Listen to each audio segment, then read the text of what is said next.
नमस्कार मित्रों।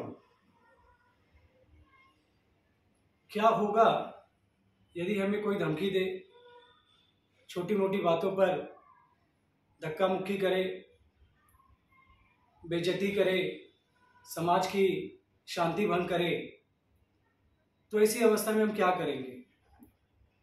जाहिर है कि हम अपने स्थानीय पुलिस स्टेशन में जाएंगे और वहाँ के पुलिस इंचार्ज से कहेंगे कि हमारी आप रिपोर्ट लिखिए। तो कौन सी रिपोर्ट लिखेंगे वे?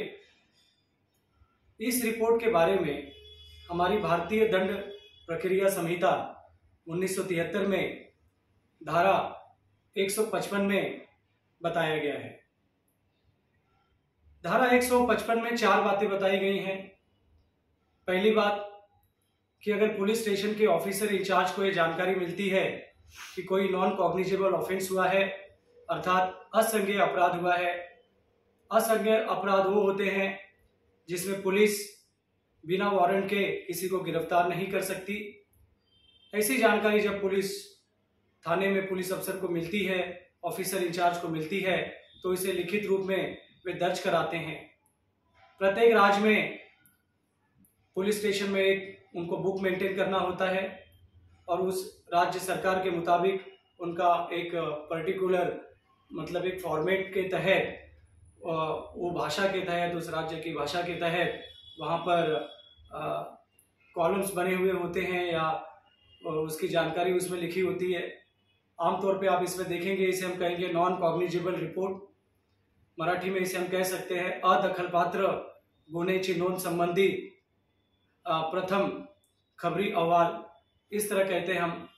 इसमें शिकायतकर्ता के नाम, पता और संपर्क दिया होता है।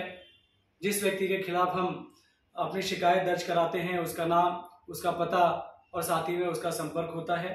और संक्षिप्त में आपकी जानकारी जो है वो कुछ जो भी आईपीसी के सेक्शंस हो, इंडियन पीनल कोड 1860 के, या कोई और भी ऑफेंस हो जो उस समय तत्कालीन प्रभाव में हो, तो ऐसी जानकारी जो है उस रिपोर्ट में लिख दी जाती है और साथ में आपको ऐसा रेफर कर दिया जाता है कि आप मजिस्ट्रेट के पास से ऑर्डर लेके आइए।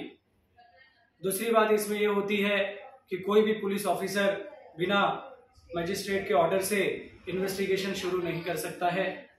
अगर इन मामलों में इन्वेस्टिगेशन करना हो तो मजिस्ट्रेट का ऑर्डर लगता ही है। तीसरी बात ऐसी है कि अगर कोई व्यक्ति जिसने कंप्लेंट किया हो वो मजिस्ट्रेट का ऑर्डर ले आता है, तो ऐसा पुलिस ऑफिसर ऑर्डर मिलते ही वो इस मामले को इन्वेस्टिगेट कर सकता है, लेकिन वह बिना वारंट के किसी भी अपराधी को गिरफ्तार नहीं कर सकता। ये बात ध्यान रखने वाली है। लेकिन उसके पास वो सारी शक्तियां मिल जाती है जो एक पुलिस स्टेशन के ऑफिसर इंचार्ज को मिली हुई होती है।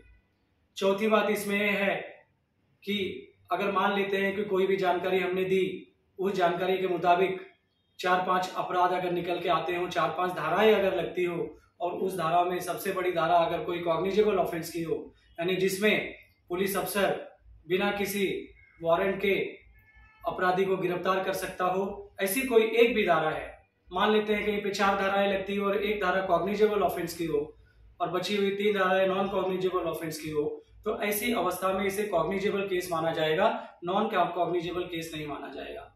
ऐसी 4 बातें जो है वो धारा 155 में सीआरपीसी में दी गई है।